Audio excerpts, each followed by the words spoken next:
I went to the chiropractor and he was asking me some questions and he said, "And how's Mr. Happy?" And I said, "Who's Mr. And he meant something that a chiropractor's got no business talking about. Craig Ferguson, connu pour sa vivacité d'esprit et son brio comique en tant qu'animateur d'une émission de fin de soirée. OK, je vois ce que vous êtes en train de faire. Oui, c'est le deuxième strike. Qu'est-ce que c'est?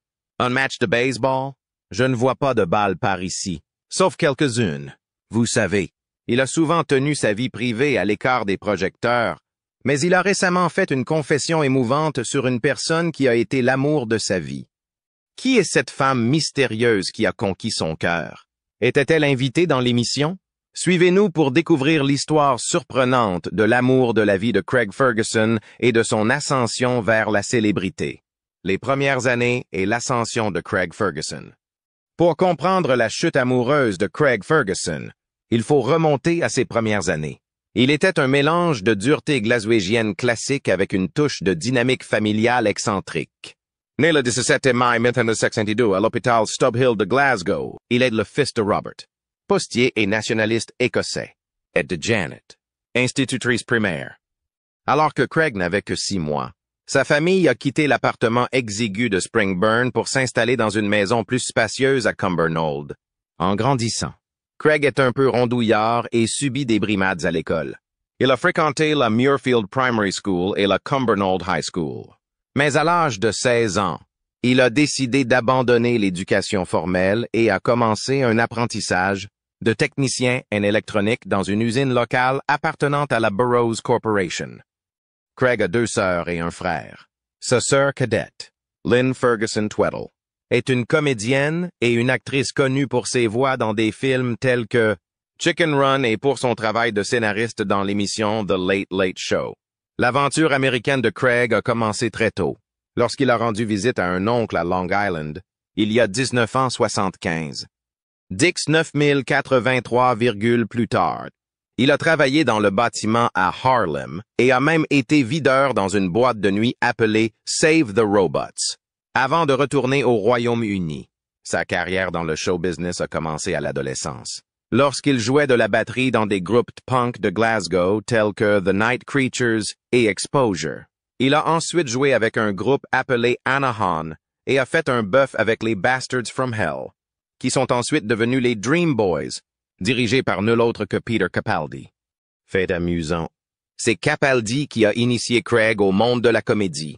Après des débuts difficiles, Craig a créé le personnage hilarant de Bing Hitler, une satire impertinente des chanteurs folkloriques écossais.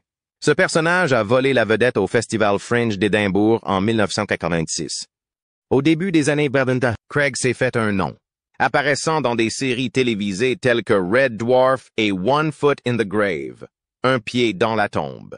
Il a même eu sa propre émission sur la station de radio britannique Scotland, appelée 2000 Knot, et a montré ses talents dans des productions telles que The Rocky Horror Picture Show et The Odd Couple. En 1994, Craig s'installe à Los Angeles après qu'un agent l'a repéré au Festival d'Édimbourg. Il commence sa carrière américaine par un caméo dans la série éphémère Maybe This Time, aux côtés de Betty White. Cependant, c'est son rôle de Mr. Wick dans The Drew Carey Show qui l'a propulsé vers la célébrité, où il utilisait son élégant accent anglais pour se moquer des accents écossais souvent peu élégants que l'on voit à la télévision et au cinéma. Même après avoir quitté l'émission, il a continué à y faire des apparitions jusqu'à la fin de la série. La carrière cinématographique de Craig est également impressionnante. Il a joué et écrit des films tels que The Big Tease et Saving Grace, et a réalisé I'll Be There, qui lui a valu plusieurs prix prestigieux. Lorsqu'il ne se produisait pas, Craig partait en tournée avec ses spectacles comiques, se produisant dans des lieux emblématiques tels que le Carnegie Hall et le Radio City Music Hall. En décembre, Craig Ferguson a remplacé Craig Kilborn en tant qu'animateur du Late Night Show de Columbia Broadcasting System et est devenu l'un des animateurs les plus populaires de ces dernières années. Ses débuts en janvier avec 3.2000 et 5.2 ont marqué un tournant pour la télévision de fin de soirée. Fini les sidemen typiques comme Ed McMahon et Andy Richter. Craig a introduit une équipe excentrique comprenant un squelette robotique nommé Jeff Peterson et un cheval pantomime. En 2010, les monologues de Craig sont devenus beaucoup plus personnels et intimes, s'éloignant de l'atmosphère de l'ancienne école. Au cours de sa diffusion, The Late Late Show a attiré environ 2 millions de téléspectateurs en 2007, ce qui est respectable. Mais il a été distancé par Late Night de Conan O'Brien d'environ 1 million de téléspectateurs en avril 2008, L'émission de Craig a finalement dépassé Conan en nombre de téléspectateurs pour la première fois. En mars 2009, Craig a même dépassé Jimmy Fallon en termes d'audience moyenne, le devançant d'environ 100 millions de téléspectateurs. Cependant, en 2014, les chiffres d'audience ont commencé à chuter et son émission a commencé à être distancée de plusieurs centaines de milliers de téléspectateurs par le Late Night de Seth Meyers. En avril 2014, Craig a annoncé qu'il quitterait le Late Late Show à la fin de l'année. Son dernier épisode ayant été diffusé le 19 décembre, il s'en est sorti avec un gros salaire d'1 million de dollars, grâce à une prolongation de contrat qui a donné à Columbia Broadcasting System un délai supplémentaire pour trouver un nouvel animateur. C'est finalement James Corden qui a été choisi pour prendre la relève. Nina Tassler, de Columbia Broadcasting System, a félicité Craig pour sa formidable énergie, ses comédies hilarantes et ses monologues sincères. En octobre 2013, il a été annoncé que Craig Ferguson animerait un nouveau jeu télévisé intitulé Celebrity Name Game, dont la première a eu lieu à la fin de l'année 2014. Craig était impliqué dans le projet depuis 2011, lorsqu'il a été présenté pour la première fois en tant qu'émission de grande écoute pour Columbia Broadcasting System. En avril 2014, 180 épisodes avaient été organisés.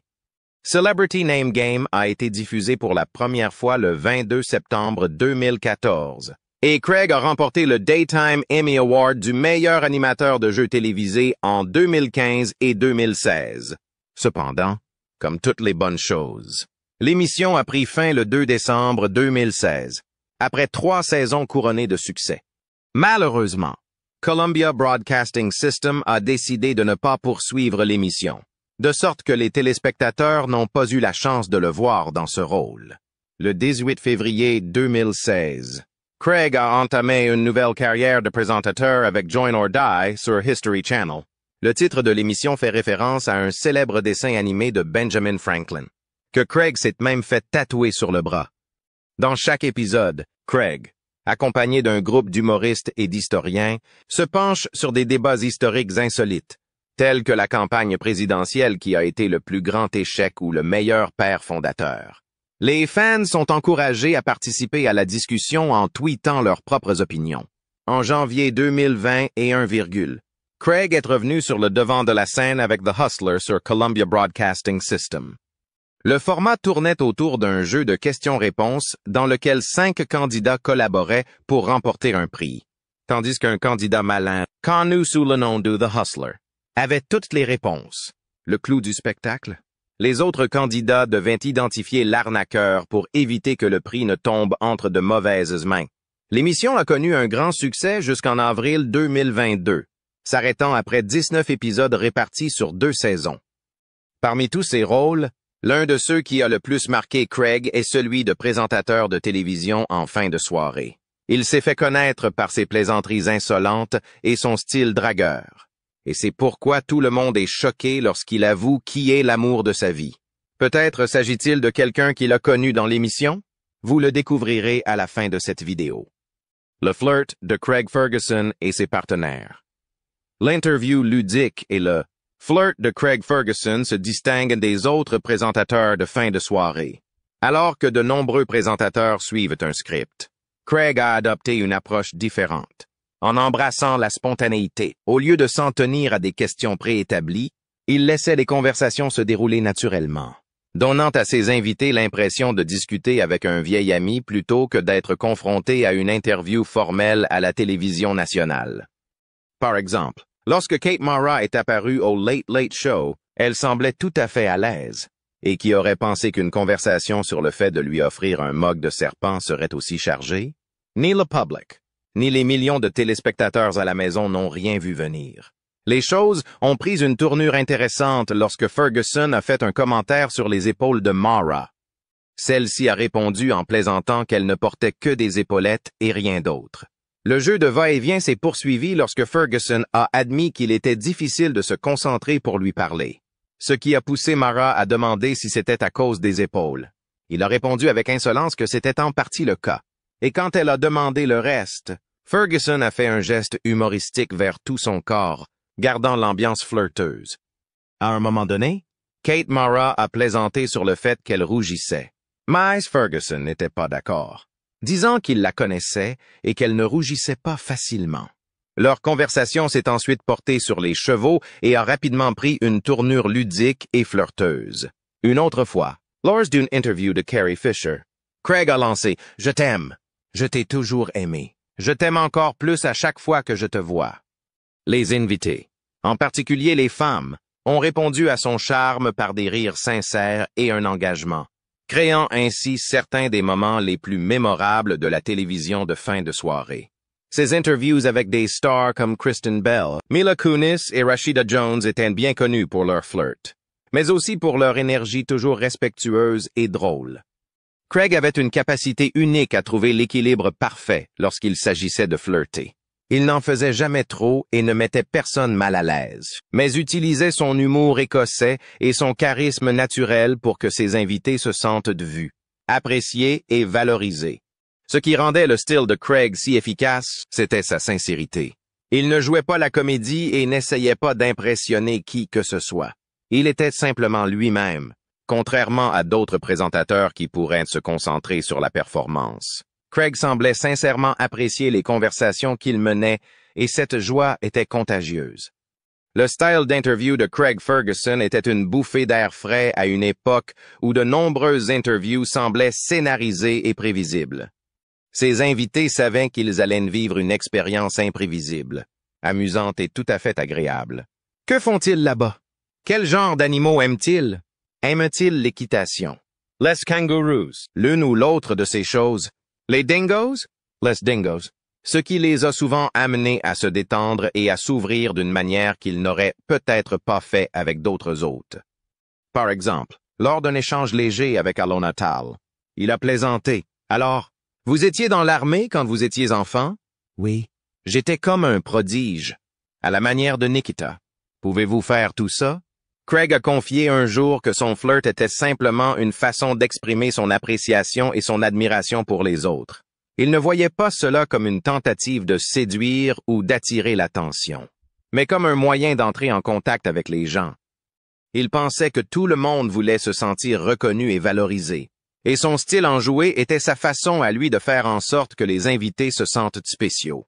À bien des égards, l'approche flirteuse de Craig reflétait sa vision plus large de la vie. Il parlait souvent de l'importance de vivre le moment présent, de trouver la joie où qu'elle soit et d'établir des liens authentiques avec les autres. C'est alors que survient un rebondissement surprenant, la confession de Craig sur l'amour de sa vie. Les fans, qui l'ont longtemps vu flirter et badiner à l'écran, ont été déconcertés par ce moment de profonde sincérité. Soudain, son charme et sa nature enjouée semblent prendre une nouvelle signification. Les gens commencent à se demander s'il n'y a pas plus sous la surface qu'ils ne le pensaient. Qui est cette femme dont elle parle si affectueusement? Les spéculations vont bon train. S'agit-il d'une personne de son passé qui est restée dans son cœur au fil des ans? Mais avant de nous pencher sur les possibilités, jetons un coup d'œil sur les femmes qui ont un jour comblé le vide dans le cœur de Craig, et qui ont même marché dans l'allée avec lui. Les amours et mariages passés de Craig Ferguson. Lorsqu'il était présentateur, Craig Ferguson a clairement fait savoir que son émission ne se limitait pas au potin et au divertissement des célébrités, mais qu'elle était une plateforme pour des conversations authentiques et significatives. Il s'est souvent ouvert sur son combat contre l'alcoolisme, son chemin vers la sobriété et son point de vue sur la vie, la mort et l'amour. Craig n'a pas hésité à aborder des sujets difficiles ou controversés, avec un mélange d'humour et de sincérité qui lui a valu l'admiration des téléspectateurs du monde entier. L'un des moments les plus inattendus et les plus poignants de son émission est survenu, lorsque Craig a partagé une confession d'amour profondément personnelle que personne n'avait vu venir. Au cours d'un monologue sincère, il a révélé qu'une femme avait été l'amour de sa vie. Pour quelqu'un qui esquive habituellement les questions personnelles avec humour, ce moment de vulnérabilité était surprenant et incroyablement authentique.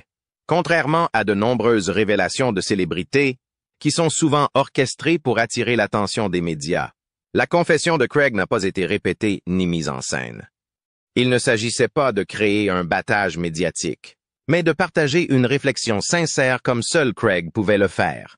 Sincère, inattendu et profondément émouvant. Ce moment de sincérité a laissé les téléspectateurs se demander qui était cette femme qui a eu un impact si profond sur lui, et quelle était son histoire. Il est intéressant de savoir que Craig Ferguson a été marié 3 fois et divorcé 2 fois. 3 fois.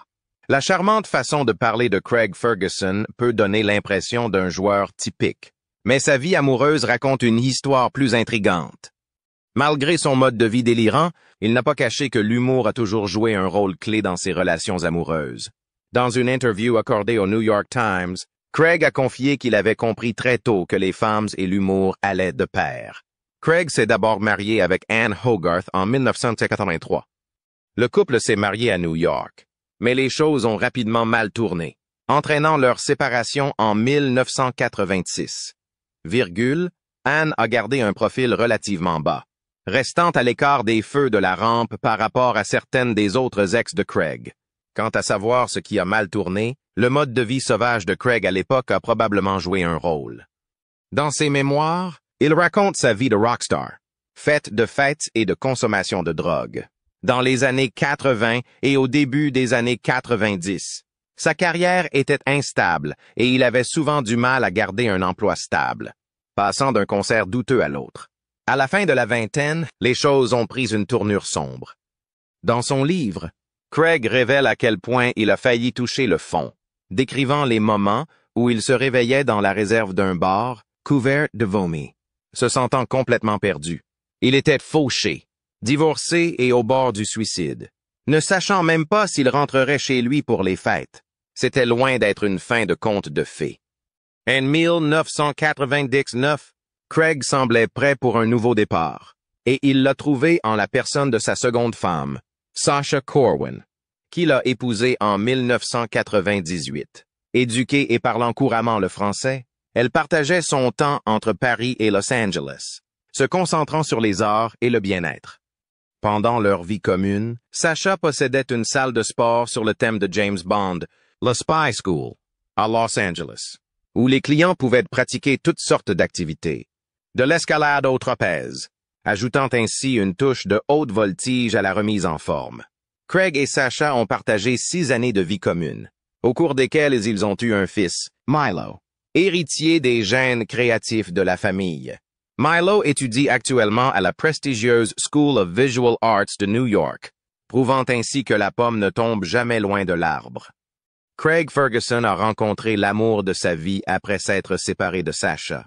Il l'a rencontrée pendant son temps libre, et elle s'est avérée être quelqu'un qu'il ne voulait jamais laisser partir.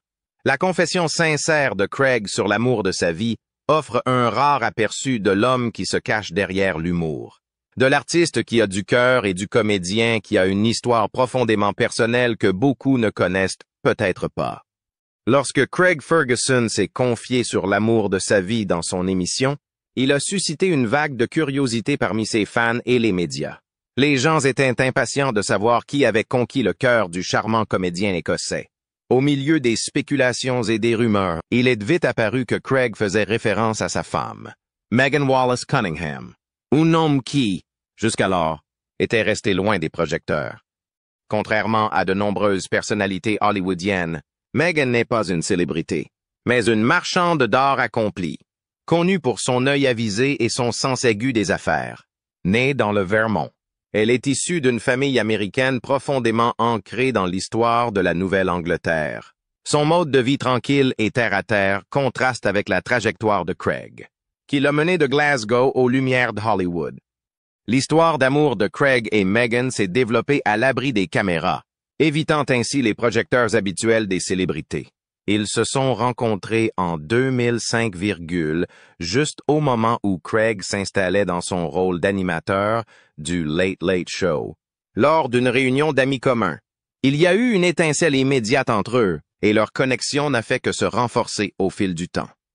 Leur connexion a été apparemment instantanée, et la nature calme et bien ancrée de Meghan a parfaitement équilibré la personnalité énergique et imprévisible de Craig. Dans une industrie souvent axée sur les apparences, leur relation s'est construite sur un véritable respect, une profonde affection et une compréhension partagée. 3 ans après leur rencontre, Craig et Meghan se sont mariés en 1998 lors d'une petite cérémonie privée dans la ferme de sa famille à Chester, dans le Vermont. Ce rassemblement intime, auquel assistaient la famille et les amis proches, reflétait leurs valeurs. Simple, sincère et loin des médias. Craig a décrit plus tard cette journée comme l'un des plus beaux moments de sa vie. Une expérience qui a renforcé leur lien. Pour un homme connu pour son franc-parler, le fait de garder son mariage privé a démontré son profond respect pour la préférence de Meghan de rester loin des yeux du public, soulignant l'importance qu'il accordait à la protection de leur amour. En 2000, il était une fois, Craig Ferguson et Meghan Wallace Cunningham ont accueilli leur fils Liam, marquant ainsi un nouveau chapitre dans leur relation.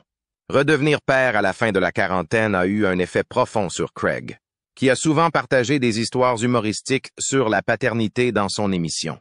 Il a embrassé la paternité avec détermination et a remercié Meghan d'avoir été le fondement de sa famille, louant sa capacité à gérer sa carrière tout en étant une mère et une partenaire dévouée. Alors que la carrière de Craig était florissante, Meghan est restée dans l'ombre, gérant sa galerie d'art et subvenant discrètement aux besoins de sa famille. Ils ont vécu à Los Angeles, mais se sont souvent retirés dans leur ferme du Vermont, que Craig décrit comme leur sanctuaire, une échappatoire au chaos d'Hollywood pour mener une vie plus simple et plus tranquille. Malgré leurs parcours différents, la nature calme et sereine de Meghan contrastant avec la personnalité énergique et animée de Craig, ces différences n'ont fait que renforcer leur relation. Lorsque la relation de Craig et Meghan est devenue publique, elle a suscité un intérêt considérable de la part des fans et des médias, désireux d'en savoir plus sur leur vie. L'attention constante et les commentaires négatifs occasionnels d'étrangers spéculant sur leur différence d'âge et remettant en question leur compatibilité ont rendu difficile le maintien de leur intimité. Craig et Meghan ont cependant surmonté cette pression en se concentrant sur ce qui comptait le plus pour eux, l'un et l'autre. Leur relation était basée sur le respect mutuel, l'humour et une connexion profonde. Il n'a pas toujours été facile de concilier leurs carrières exigeantes et leur vie personnelle. Le travail de Craig en tant qu'animateur de talk-show et artiste exigeait de longues heures de travail. Tandis que Meghan poursuivait ses propres intérêts professionnels, ils ont dû faire un effort conscient pour donner la priorité à leur relation, en prenant du temps l'un pour l'autre au milieu de leurs emplois du temps chargés. Ils ont notamment planifié des moments privilégiés ensemble et se sont montrés flexibles en ce qui concerne leurs engagements professionnels. Malgré les attentes élevées du public, Craig et Meghan ont gardé les pieds sur terre et sont restés fidèles à eux-mêmes. Ils ont résisté à la pression de se conformer à l'idée que les autres se faisaient de leur relation, choisissant plutôt de se concentrer sur leur propre bonheur et sur ce qui leur convenait le mieux. Protéger leur vie privée a été un défi permanent. Mais ils ont trouvé le moyen de le faire, en partageant juste ce qu'il fallait pour satisfaire leurs fans, tout en gardant leurs moments les plus intimes privés. La découverte de l'amour de Craig Ferguson n'était pas le seul aspect de sa vie qui intéressait les téléspectateurs. Il voulait également savoir ce que l'avenir lui réservait et s'il était possible que l'émission de fin de soirée revienne. Ce que l'avenir réserve à Craig Ferguson. Depuis qu'il a quitté l'émission de fin de soirée, Craig Ferguson s'est lancé dans le monde du stand-up avec le même enthousiasme et le même charme que lorsqu'il était animateur de fin de soirée. Après avoir quitté la télévision, Craig Ferguson a effectué de nombreuses tournées à travers le pays, présentant ses numéros de stand-up à des publics de tout le pays. Libéré des contraintes de la télévision de réseau, Ferguson jouit désormais d'une liberté créative qui lui permet de se produire à ça. guise est de communiquer avec le public d'une manière plus personnelle et plus directe. Cette période de stand-up a permis à Ferguson d'explorer de nouveaux sujets comiques, mêlant humour d'observation, histoire personnelle et l'esprit qui le caractérise. Bien qu'il y ait eu des spéculations sur un éventuel retour à la télévision, Ferguson a laissé entendre en mars 2024 qu'il avait des réunions à Los Angeles pour discuter d'une nouvelle émission. Cependant, bien qu'il soit ouvert à un retour en fin de soirée, il préfère ne pas revenir à l'animation d'une émission quotidienne. Réfléchissant à son expérience, Ferguson a décrit les exigences de son ancien emploi comme étant écrasantes, le laissant épuisé et avec peu de temps pour sa famille. Aujourd'hui, il cherche à trouver un équilibre plus souple entre vie professionnelle et vie privée, en s'efforçant de profiter à la fois de sa carrière et de sa vie personnelle. Alors que Ferguson va de l'avant, que ce soit dans la comédie ou à la télévision, ses futurs projets seront sans aucun doute empreints de l'esprit, de la chaleur et de la sagesse qui sont devenus ses marques de fabrique. Son parcours,